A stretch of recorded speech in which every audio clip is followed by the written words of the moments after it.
여러분 자녀를 양육하다 보니까 한 가지 배우는 바가 있는데요. 똑바로 하라라고 말하는 건 쉬운데 똑바로 하는 걸 보여주는 게 참 어렵습니다. 잘하라라고 말하는 건 저도 얼마든지 할 수 있는 일인데 잘하는 게 뭔지를 보여주는 게 어렵고요. 인내하라 말하는 것도 쉬운데 인내가 뭔지를 보여준다는 것. 착하라 말하는 것도 쉬운데 착한 게 뭔지를 보여주고 선한 게 무엇인지를 보여주고 부모다움이라는 게 무엇인지를 보여주고 지적이라는 것, 지성이라는 게 무엇인지 도덕과 율법과 때로는 율례라는 것이 무엇인지를 보여준다는 것 자체가 참 버겁다는 걸 느낍니다. 요즘 또 여러분 한 가지 제가 배우고 있는 바가요. 신학교에서 학생들을 가르쳐가면서 목회는 이런 거야. 하나님 앞에서 우리는 이렇게 사는 거야. 목사는 이렇게 걸어가야만 하는 거야. 열심히 설명하다 보니 말은 쉽습니다. 말하는 것이 얼마나 쉬운지 학생들은 고개를 끄덕여주고 저도 말해보니 얼마나 편안한지 모릅니다만 수업을 마치고 돌아서 보면 연구실에서 스스로에 대한 자책이 일어납니다. 과연 너는 그러한가? 너는 그리 살아내고 있는가? 그렇게 살고 있는가? 교만하지 말라 말했지만 교만하고 겸손하라 말하지만 겸손하지 못하고 하나님의 말씀을 사모하라 말하지만 사모하지 않고 주님의 말씀대로 살라 가르치지만 살아내지 못하는 모습. 결국 우리는 말하는 것에 속아서 내 삶도 그러하리라 오해하는 경우들이 참 많은 듯합니다. 오늘의 본문을 우리 큰 목소리로 함께 읽었으면 좋겠습니다. 함께 읽겠습니다. 시작. 너희를 악행한다고 비방하는 자들로 하여금 너희 선한 일을 보고 오시는 날에 하나님께 영광을 돌리게 하려 함이라. 예전에도 설교를 통해 말씀드린 것처럼 예전에 한 심리학자가 이야기했습니다. 자녀들은 사실 부모가 앞에서 소리치고 말하는 것을 통해서 배우지 않는다고요. 부모의 등을 보고 배운다고요.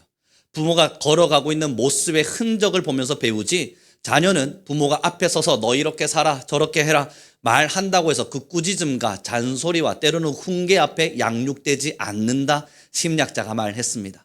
그러므로 부모는 결국 등을 보여주는 겁니다. 내가 어떻게 살아내는지 어떻게 걸어가는지 그 등을 보여줌으로써 자녀는 그렇게 양육받는다 하더군요. 마찬가지입니다. 사랑하는 귀한 성도 여러분, 결국은요 그리스도인들은 신앙인들이 아닌 비그리스도인들에게 평가받을 때 그리스도인의 등을 보고 걸어가게 됩니다. 비그리스도인들은 그리스도인들이 어떻게 살아내고 있는가 그 등을 보며 저 사람이 정말 그리스도인인지 아닌지를 평가하게 됩니다. 어쩌면 한국교회는 참 많은 수모를 경험했습니다. 지금까지 우리 한국교회는 참 많은 부끄러움과 때로는 처량함 앞에 서기도 했었죠. 물론 오해받았던 것도 있고 때로는 곡해되었던 것도 있고 때로는 많은 사람들의 모함 앞에서 무너진 바도 있지만 사실상 범죄했고 사실상 제약됐고 사실상 제대로 된 것을 보여주지 못했던 흔적도 있다는 걸 우리는 인정할 수밖에 없어요. 비그리스도인들이 보기엔 우리의 등이 그리 깨끗하진 않았고 우리의 걸음이 그리 완벽하지는 않았습니다. 그리고 성경을 보니까 성경에서 오늘 본문이 한 가지를 명확히 이야기해줘요. 우리의 믿음을 증명할 때 다시 한 번 더 읽어보았으면 좋겠습니다. 12절입니다. 같이 읽겠습니다. 시작. 행실을 선하게 가져 너희를 악행한다고 비방하는 자들로 하여금 너희 선한 일을 보고 오시는 날에 하나님께 영광을 돌리게 하려 함이라. 아멘. 여러분 지금 이 본문의 말씀에 보니까 이 베드로전서는 이방인 중에서 우리에게 행실을 선하게 가지라고 가르치고 있습니다. 설교하고 복음을 전하고 예수 믿으라 이야기하는 것을 설명하고 있는 것이 아니라 너희의 행실을 똑바로 함으로써 우리 보고 악행한다고 비방하는 자들이 자세히 들여다보니 아니네. 그리스도인들은 예수님을 믿는 사람들은 악행하는 자들이 아니라 정말로 선행하던 자들이었구나 하며 스스로 반성하면서 내가 하나님을 오해했었구나. 내가 하나님을 잘못 이해했었구나 하며 하나님께 영광을 돌릴 수 있게 해달라 부탁하고 있어요. 왜 그런 줄 아십니까? 이 초대교회 때는 그리스도인들이 정말 오해를 받았습니다. 이들은 선행을 베풀었고 착한 행실을 했지만 그럼에도 오해를 받았습니다. 그 대표적인 예가 한 가지가 있는데 형제와 자매라고 하는 단어였습니다. 그때 당시에는 형제여, 자매여 라고 이야기하면 그 사람들이 오해를 했어요. 쟤들은 뭔데 형제여, 자매여 라고 말하는 거야. 예수님 믿는 사람들이 그때 당시에 서로를 보면서 형제님, 자매님이라고 이야기하니 이방인들이 오해한 겁니다. 뭘까? 그리고 어떤 오해가 형성되었었냐면 그들은 성적으로 타락해서 모든 사람들이 집단 난교를 일으킨다는 오해를 받았습니다. 그래서 그리스도인들은 좀 배척받았고 미치광이라는 소리도 듣기도 했었습니다. 그런데 여러분, 사도행전의 시절을 보니까 교회가 부흥하기 시작하죠. 많은 자들이 하나님을 믿기 위해서 몰려들어오기 시작하죠. 그거는 율법적으로나 도덕적으로 타락했기 때문이 아니라 오해하고 쳐다보았더니 자세히 보니 아니었던 겁니다.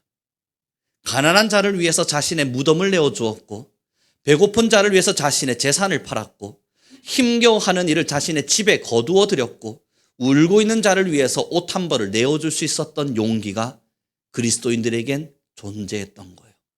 선한 행실이 빛이 되었습니다. 많은 선한 행실이 믿지 않는 자들의 도전이 되었습니다. 저들은 과연 누구이기에, 아니 예수 그리스도는 누구이기에 사람들이 저렇게 살아갈 수 있는가? 그 귀하디 귀한 무덤을 가난한 자를 위해 내어준다고? 아니 지금 로마의 압제 속에 살아가고 있는 우리가, 현재 옷 한 벌 가지기도 힘든 우리가 내 옷을 누군가에게 내어준다고? 저게 과연 가능한 것인가? 로마 사람들은, 좀 부유한 사람들은 내가 많은 것을 폭식하고 내가 많이 먹어서 나의 부귀함을 자랑했다면 저들은 내 것을 떼어주면서 자신들의 굶주림을 스스로 자랑하며 살고 있는 걸 보니, 와, 뭐지?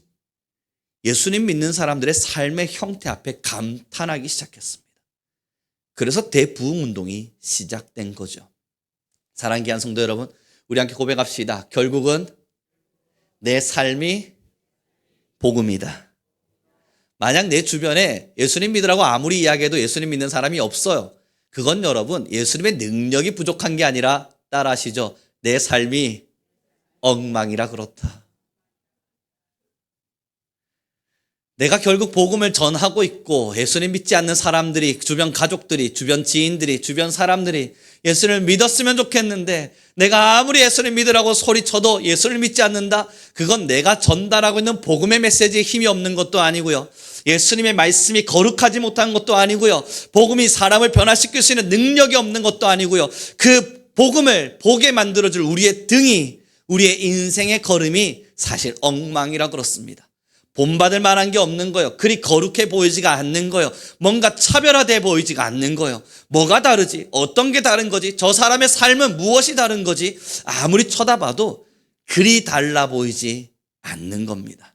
사랑하는 귀한 성도 여러분, 결국 우리의 선한 행실이 그리스도인의 복음이 됩니다. 우리의 말은 아무리 설명해도 사람들이 듣지 않습니다. 결국 우리가 복음을 전하고 말로 설명한다고 해서 복음이 잘 전달되던가요? 한 번씩 변화되는 놀라운 역사는 있지만 사실 우리가 생각했던 기대만큼의 변화가 일어나질 않습니다. 그런데 왜 주변에 예전엔 그 대부흥 운동들이 마음껏 일어날 수 있었을까? 그들은 말로 말한 만큼 살아냈습니다. 내가 말로 소리쳤다면 예수 그리스도의 사랑을 실천하기로 그들은 스스로 선택했던 겁니다. 사랑하는 성도 여러분, 지금의 세상은요, 여러분 아시는 것처럼 이기적입니다. 모든 사람들이 자신의 것을 위해 탐심과 탐욕을 거두기를 싫어합니다. 내 것을 먹을 수 있다면 남의 것을 빼앗는 것이 세상이고, 남이 울고 있더라도 내 것이 채워지고 있다면 나는 잘했다 칭찬받는 게 지금의 세상입니다. 결국 자라나는 세대에게 우리가 알려줘야 될 것은 뺏기지 말라는 것을 가르쳐야만 하고, 나눠주더라도 네 것은 적당히 챙겨가며 나눠주라고 이야기할 수밖에 없는 세상을 우리는 살아가고 있습니다. 한국, 결국 우리라고 하는 공동체가 참 강력한 DNA로 자리하고 있었던 대한민국. 수많은 심리학자들도 또한 인문계 학자들도 이 대한민국이라고 하는 이 이상한 종자들이, 이 DNA를 가진 사람들은 이상하게 이기적이지 않고 우리라고 하는 이름을 늘 붙이며 살고 있는 걸 보며 놀라워했지만 이제는 그렇지 않습니다. 사랑하는 귀한 성도 여러분, 그래서 저는 우리 성민교회 모든 성도님들에게 도전해 봅니다. 맞아요. 한국교회는 비방받을 만한 일들을 많이 저질렀습니다. 그래서 우리도 한국교회 부끄럽다 느껴질 수도 있습니다. 그래서 정말 우리 귀한 성도님들 한 분 한 분에게 도전해 봅니다. 여러분의 삶은, 우리의 삶은 그들에게 내세울만 합니까? 믿지 않는 자들에게 난 하나님의 사람이야. 난 예수님을 믿는 사람이야. 그래서 난 다르게 살기를 선택했어. 우리의 삶이 정말 누군가에게 증명받을 만합니까? 그래서 오늘 본문 2장 12절을 다시 한번 큰 목소리를 읽었으면 좋겠습니다. 같이 읽겠습니다. 시작.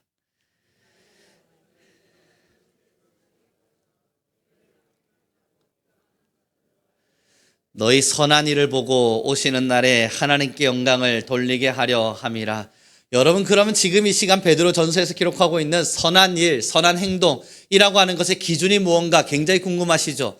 결국 선한 일이라고 하는 것은 내가 원하는 대로 걸어가고 내가 마음대로 판단해서 내가 이것은 선한 일, 이것은 악한 일 이렇게 나누면 되는 거 아닌가? 여러분 스스로 이것이 기준이 어디에 있는가 궁금하실 때 베드로전서는 이것에 대한 명확한 기준을 이렇게 세워둡니다. 우리는 함께 보도록 하죠. 베드로전서 3장 9절의 말씀입니다. 함께 읽겠습니다. 베드로전서 3장 9절입니다. 함께 읽습니다. 시작. 욕을 욕으로 갚지 말고 도리어 복을 빌라. 이를 위하여 너희가 부르심을 받았으니 이는 복을 이어받게 하려 하심이라. 여러분, 그 선한 행실의 첫 번째 뭐라고 기록되어 있습니까? 악을 악으로 갚지 말라. 욕을 욕으로 갚지 말라. 도리어 뭘 하라고요? 복을 빌어라. 아니, 여러분, 이게 무슨 말입니까? 나에게 욕을 하고 있는데 이렇게 예를 들어 봅시다. 야, 이 땡땡땡땡땡땡 나오고 있는데 저는 그래, 이 복 받을 사람아, 그래, 이 모든 것을 누릴 만한 사람아, 그래, 잘 되고 잘 될 사람아. 여러분, 이게 앞뒤가 맞아요? 근데 성경에서 예수 믿는 사람들은 선한 행실을 통해서 하나님의 영광을 드러내야만 하는데 첫 번째, 악을 악으로 갚지 말고 욕을 욕으로 갚지 말랍니다. 누군가 여러분들에게 악행을 저지르거든 악으로 갚을 것이 아니라 선으로 갚고, 여러분들에게 누군가가 욕을 하거든 복을 빌어주랍니다. 싫으시죠? 내가 왜 그렇고 살아야 돼? 라는 마음이 드시죠? 근데 이게 그리스도인이랍니다. 우리 먼저 길게 보지 말고 짧게 봅시다. 내 옆에 있는 우리 자녀가 내게 욕을 해대요. 나쁜 욕은 안 하겠지만 달라들어요. 엄마가 언제 나에게 뭐 좋은 걸 해줬어? 엄마가 뭘 해줬다고 나한테 이래? 복을 빌어주랍니다. 좀 더 짧게 가보면 여러분 부부관계 아니면 여러분들 함께 나가는 우리의 가족 울타리 안에서 부부싸움이 일어나 또 쳐봐요. 당신 왜 그래 나한테? 복을 빌어주래요. 왜 그러긴? 당신이 참 멋있어서 그렇지. 잘 될 사람이라서 그렇지. 당신은 해도 가장 좋은 일만 할 사람 같아 그렇지. 여러분, 이게 6가지가 남았거든요. 이제 1번 했어요. 처음부터 우리한테는 퍽퍽거리는 부담감입니다. 벌써 우리의 일상과 맞지 않은 삐걱거림이 느껴지시죠?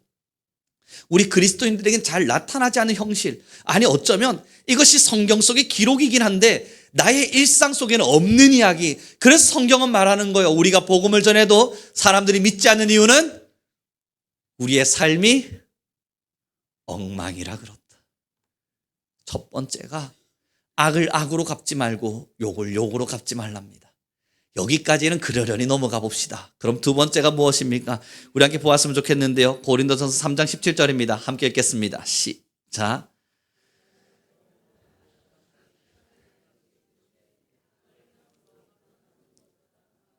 이게 무슨 이야기냐고요? 여러분, 우리는 때로는 어떤 일을 행했을 땐 그 행동 앞에 좋은 일이 일어나길 바랍니다. 예를 들어보죠. 우리가 선을 행했어요. 이렇게 예를 들면 어떻습니까? 욕을 욕으로 갚지 않고 정말 우리 힘을 내서 복을 빌어 주었습니다. 야, 이 사람아, 욕을 하는 사람 앞에 왜 이 착한 사람아 라고 말해주며 복을 막 빌어주고 있는데, 그럼 그 사람이 우리가 상상하는 일반적인 이해도는 그 사람이 내가 미안해, 갑자기 너가 나에게 복을 빌어주니까 내 마음이 녹아지네, 고마워. 여러분, 그렇게 되기를 바라는데 말씀 계속 띄워놔줘요. 성경은 뭐라 이야기하냐면 선을 행함으로 뭘 받는다고요? 고난을 받는다고. 이게 무슨 이야기냐면 나는 욕을 복으로 빌었는데 저 사람은 더한 욕을 해대요. 어때요? 참을 만큼 참았는데 나는 복을 빌어주었는데 내가 원한 결과가 나타나지 않았어요. 내가 원한 것 같이 저 사람이 마음이 녹아 흐르지 않았어요. 결국 더한 욕으로 내게 다가와요.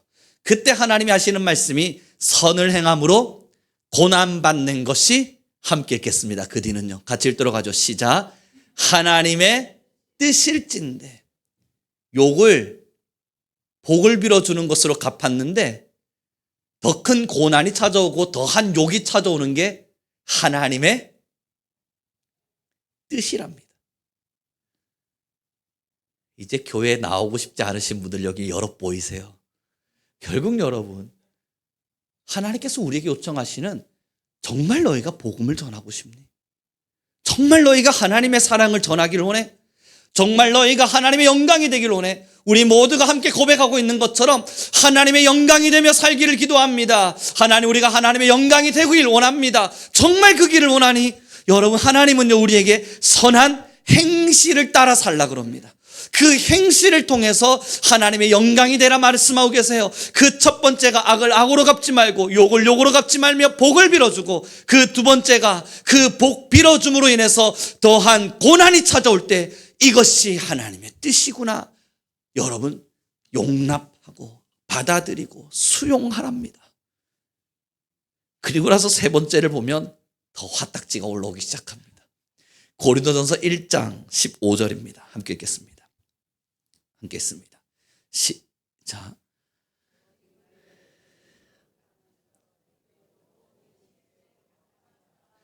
여러분이 15절의 말씀이 뭡니까? 하나님, 사람이 어떻게 내가 욕을 하는 사람에게 복을 빌어주었는데도 더 큰 고난이 찾아오는 걸 참습니까? 하나님, 어떻게 그걸 내가 감당할 수 있습니까? 나는 어떻게 그걸 하란 말입니까? 사람은 불가능합니다를 외칠 때 15절이 이야기하는 거예요. 너희를 부르신 거룩한 이처럼, 다시 말해보면 예수님처럼 너희도 살아라, 다시 강조하고 계신 거예요. 사랑하는 귀한 성도 여러분, 나는 못합니다, 이건 할 수 있는 일이 아닙니다 이야기할 때 예수 그리스도를 닮기를 원하느냐, 예수님과 함께하기를 원했느냐, 너희가 정말 작은 예수가 되어 예수가 걸어갔던 길을 너희가 걷기를 원했느냐, 그러면 그 부르신 이처럼, 너희를 부르신 거룩한 이처럼 너희도 모든 행실에서 거룩한 이가 되라 가르치세요. 불가능하겠지만, 우리에게 힘겨운 일이 되겠지만, 여러분, 힘들다 해서 안 하는 것과 힘들지 않은 것을 수용하는 것, 나아가 힘들다 하여서 내가 그것을 받아들이려고 내 마음에 힘을 내는 것은 큰 차이가 있습니다. 이렇게 여쭤보면 어떻습니까? 학교 다닐 때 공부하기 좋아하셨던 분 없다는 걸 압니다. 있을 리가 없잖아요. 나는 공부가 좋았어, 너무 행복했어. 그런 사람이 세상 어디 있을 수 있나요? 그럼 여러분, 공부하라 그럴 때 힘들잖아요. 하기 싫잖아요. 그럼 안 하면 그만인 것을 누군가는 그럼에도 해야지, 그럼에도 해봐야지, 그럼에도 힘내봐야지, 그것이 바로 오늘 이 본문을 대하는 우리의 태도여야 합니다. 한약 먹기 싫으시죠? 쓰잖아요. 그런데 그 한약을 먹으면 좋다는 걸 아니까 마음에 힘을 내고 의지를 내서 먹어보려고 하는 거잖아요. 지금 우리가 이 성경을 대하는 마음가짐과 태도가 이와 같아야 되는 거예요. 나는 못하는 일입니다, 그러니 안 하렵니다가 아니라, 나는 하기 싫습니다, 그러니 못하겠습니다를 외치는 게 아니라, 그럼에도 이것이 나에게 독이 되는 것이 아닌 약이 된다면, 이것이 내 인생을 도와주시는 영양분이 된다면, 아니 이렇게라도 하나님이 영광 받으실 수 있다면 먹어는 봐야지, 마셔는 봐야지 하고 결심하는 게 필요한 거예요. 우리 함께 고백했으면 좋겠습니다. 하지 못해도 결심은 하며 살자. 그리고 나서 이제 여러분 네 번째를 봐야 되는 겁니다. 4장 8절입니다. 함께 읽겠습니다. 시작.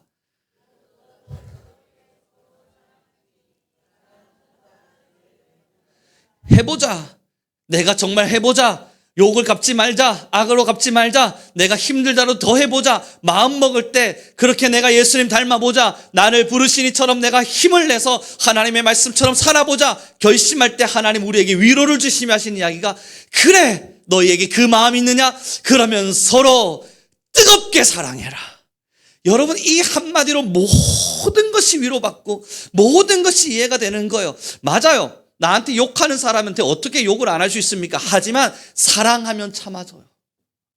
결국 우리가 나에게 돌을 던지는 사람에게 어떻게 그 사람에게 돌을 던지지 않을 수 있습니까? 하지만 사랑하니 인내의 시간을 경험하려고 마음 먹어요. 여러분, 자녀를 키우시면 알지 않습니까? 화가 하루도 몇천 번씩 머리 꼭대기까지 올라올 때가 분명히 있으실 텐데, 저만 그런 건 아닐 텐데 참으시죠.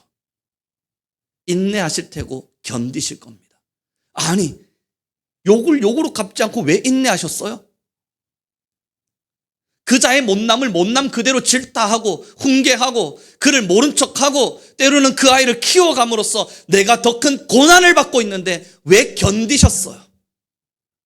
내가 더 힘들고 다리가 후들거리고 마음의 힘은 날마다 철퍽철퍽 내려앉는데 때로는 이제는 그만하고 싶어 외치고 싶은데 여러분, 왜 견뎠고 왜 인내하셨고 지금은 왜 참고 계세요? 사랑하기 때문에.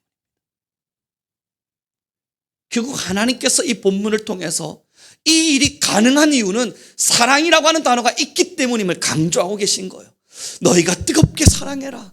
정말로 뜨겁게 사랑하라. 그러면 그 앞에 있는 이야기는 이미 가능한 이야기고 우리 성도님들도 이미 실천하고 계신 이야기이고, 그리고 앞으로도 주님의 말씀을 따라 실천할 수 있기 때문입니다.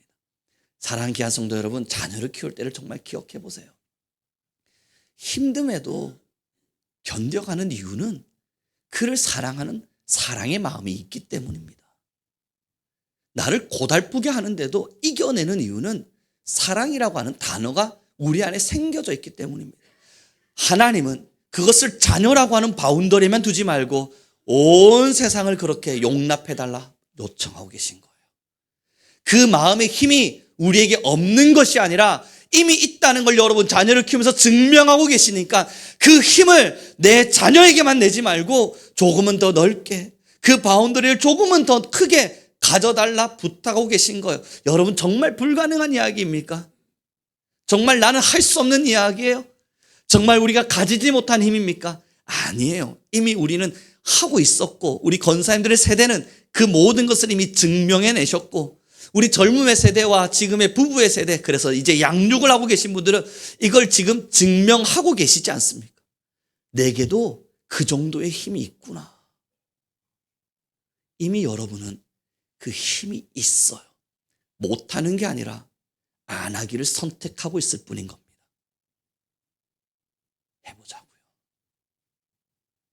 그러니까 그 뒤에 이렇게 기록됩니다. 그럼 그 뜨겁게 사랑하는 자는 16절입니다. 다 베드로전서에 있는 말씀이에요. 함께 읽겠습니다. 시작.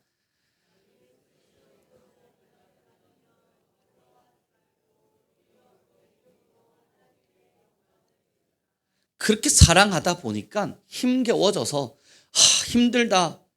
아니, 저 사람에게 내가 밉보이고 때로는 저 사람이 나를 무시하고 깔보면 어떡해. 나는 사랑한다고 사랑으로 다가간 것이 저 사람이 볼 때는 내가 못나서 그런가 보다, 내가 무능력하고 무기력하고 자신보다 낮은 존재라서 그런가 보다 라고 말하며 내가 깔보여지면 어떡해 라고 할 때 여러분, 이 말이 여러분의 위로가 되었으면 좋겠습니다.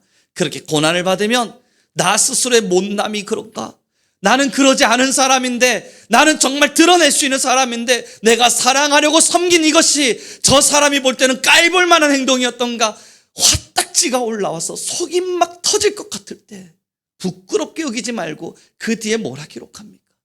주님, 이를 통해 영광 받으시려는 겁니까? 하나님이 시간을 통해 하나님의 영광을 드러내려 하시는 것입니까? 나의 이 작은 부끄러움을 통해 하나님이 영광 받으실 수 있다면 주여 감내케 하소서, 받아들이게 하소서, 수용하게 하소서, 이겨내게 하소서. 하나님께 영광을 돌리래요.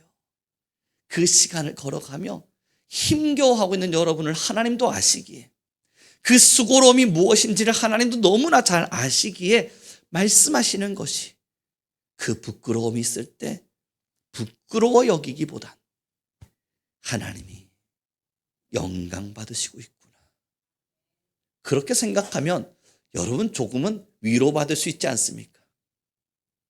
이것이 우리의 큰 위로가 되지 않아요. 그래서 마지막입니다. 3장 15절을 함께 읽겠습니다. 같이 읽도록 하죠. 시작.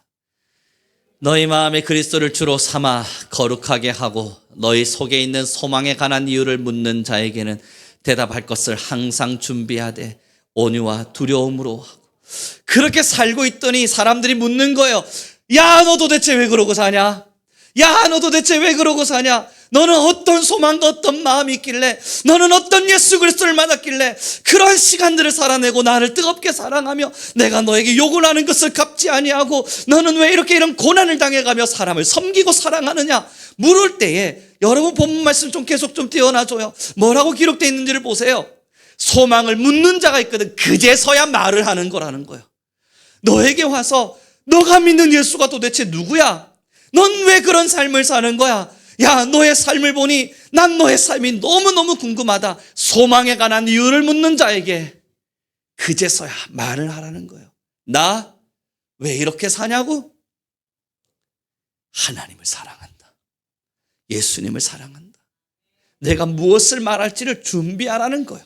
그러니 여러분, 복음 전파의 이 핵심의 가치가 어쩌면 우리 안에 어그러졌고 좀 뒤틀려져 있는 거 있을 수 있습니다.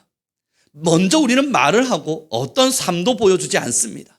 예수님을 믿으라 입으로는 전하지만 어떤 삶도 많은 사람들에게 증명될 만한 복음으로 드러나지 않습니다. 그러나 오늘의 본문을 보니까 명확해지는 것은 우리의 삶을 먼저 보여주고 그 삶을 본 자들이 도대체 왜 그러느냐 궁금해질 때에 그제서야 우리는 말을 쏟아부으며 우리는 하나님의 사랑을 입은 자들입니다. 내가 당신을 사랑하는 이유는, 내가 당신에게 더 큰 사랑에 힘을 내는 이유는 내가 이미 하나님의 그 놀라운 사랑을 받았기 때문입니다. 여러분, 그러니 말보다 더 중요한 것은 결국 우리의 행동입니다. 우리 한 번 더 기억했으면 좋겠습니다. 만약 우리의 주변에 많은 사람들이 내가 예수님을 믿으라고 이야기해도 난 안 믿어, 나는 예수님 따위는 믿지 않을 거야 라고 외친다면 뭐라고요? 우리의 삶이 엉망이라 그렇습니다. 그러나 오늘의 이 6가지를 기억하셔야 됩니다. 첫째, 악을 악으로 갚지 않고 욕을 욕으로 갚지 않고 도리어 복을 빌어줍니다. 둘째, 그렇게 복을 빌어주다 보면 좋은 일이 일어나길 바라실 수 있지만 그렇지 않고 더 큰 고난으로 받아들여질 때 있습니다. 고난으로 여러분들에게 찾아올 때 있습니다. 그렇게 고난으로 찾아올 땐 그러려니 이것이 당연한 것이려니 기억합니다. 세 번째, 그렇게 살다 난 왜 이렇게 살아야 되나? 이것이 도대체 무엇인가? 나는 이렇게 살 능력이 없다 말할 때 하나님의 거룩하심을, 우리를 부르신 하나님의 그 거룩하심과 그의 걸음을 따라 우리는 하나님과 같이 거룩해지기를 선택합니다. 그렇게 여러분, 네 번째, 우리가 거룩을 향해 걸어가는 것, 불가능하다 외칠 때 기억하세요. 이미 우리에겐 그걸 할 수 있는 힘이 있습니다. 뜨겁게 사랑하니 모든 것이 가능하듯, 자녀를 사랑하니 모든 것이 감내되어지듯 우리도 세상의 사랑의 바운더리를 조금은 더 넓혀가며 할 수 있다는 걸 인정하셔야 합니다. 그렇게 다섯 번째, 그 길을 걸어가다 저 사람이 나를 깔보는 건가? 내가 사랑하기 위해서 손을 내미는 것에 저 사람은 나를 무시하는 건가? 부끄러움이 다가오거든. 이것이 하나님의 영광임을 기억하시면 됩니다. 아, 이를 통해 하나님이 영광 받으시는 거구나. 그렇게 많은 5가지 일을 해내고 나면 사람들이 우리에게 물을 겁니다. 무엇 때문에 그렇게 하셨습니까? 그때 우리는 말해 주는 거예요. 복음이 우리를 살렸습니다. 하나님의 말씀이 우리를 깨웠습니다. 그 말씀은 지금의 내 안에 이 삶의 힘이요, 나의 삶의 좌표요, 나의 방향입니다. 그렇게 걸어갈 때 복음은 힘이 되어 반드시 세상과 죽어가는 영혼을 깨우는 하나님의 위대한 도구가 될 줄 믿습니다. 이제 말씀을 정리해 갔으면 좋겠습니다. 사랑하는 귀한 성도 여러분, 사는 것도 힘든데 말씀 따라 살려니 더 힘들다. 그래서 사는 힘듦을 이기기 위해 말씀 따라 사는 것을 포기하는 이들이 있음을 저는 압니다. 맞죠? 간단히 생각해 보면, 산수적인 생각으로만 1 더하기 1은 2라고만 생각해 보면 내 삶도 힘든데 하나님의 말씀대로 살면 정말 더 힘들 것 같아서 하나님의 말씀을 사는 것을 포기한 채 내 삶의 힘듦을 먼저 단둘이 하고 내 삶의 힘듦을 먼저 보살피는 것을 우선으로 두며 하나님의 말씀을 뒷전으로 두는 경우가 있다는 걸 압니다. 이거는 세상적 가치관과 우리의 짧은 지식으로만 쳐다보면 그리 보일 수 있습니다. 그것이 우리가 살아가는 삶의 지혜인 것처럼 느껴지고, 이것이 그래도 지성인과 같은 똑똑함으로 내 삶을 챙겨가는 사람의 똑똑한 모습이라 우리는 오해할 수도 있습니다.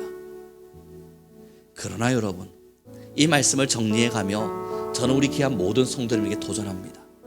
자녀를 키우기로 결심하셨을 때 내가 힘껏 키워봤자 얼마나 자녀가 내 손 안에 쥐어지던가요?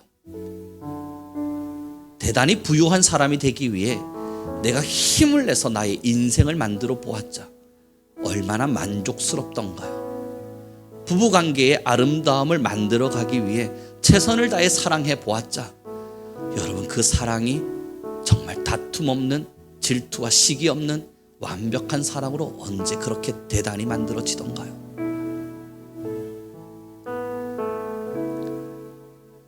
하나님은 우리에게 먼저 순종을 요청하셨습니다.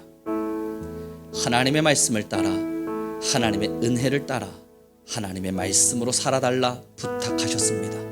그럼 그것이 우리에게 손해인 것 같은 것은 우리의 짧은 생각이요, 인생의 계산이겠지만 하나님의 계산은 그렇지 않아요. 결국 이것이 손해라 여겨지는 것은 나의 마음가짐이고 손해라 여겨지는 것은 나의 짧은 생각일 수 있으나, 하나님께서 그걸 요청하시는 이유는 사실 우리를 힘겹게 하고 버겁게 하고 아프게 해서 우리를 내팽겨치려는 것이 아니라, 살아가는 삶을 통해 더 고단하고 더 아파하며 살라고 요청하는 게 아니라 하나님이 우리의 삶을 책임져 주겠다는 약속을 실행하기 위함입니다. 이것이 하나님과 우리 사이의 언약이잖아요. 하나님과 우리 사이의 언약은 네가 나를 사랑하느냐, 네가 나를 사랑하며 너가 나의 말에 순종하느냐, 나는 너의 삶을 책임지리라. 이것이 여러분 하나님과 우리 사이의 언약이에요. 다시 여쭤보죠. 자녀를 양육하실 때 여러분 그 자녀 앞에 너 이거 해야 돼, 저거 해야 돼, 이렇게 살아야 돼, 여러분 그런 고단한 숙제를 내어주고 눈물을 흘리고 있는 자녀를 매몰차게 내팽개치기도 하고, 때로는 아파하는 자에게 아니야 넌 더 힘든 일들을 한 번쯤은 경험해봐야 돼 밀어내는 이유, 여러분 미워하셔서 그러셨어요? 공부하기 싫다 그러는데 책을 읽으라고 잔소리를 하고, 밥 먹기 싫다 그러는데 야채를 먹이고, 여러분 정말 너무 미워서 그러셨어요?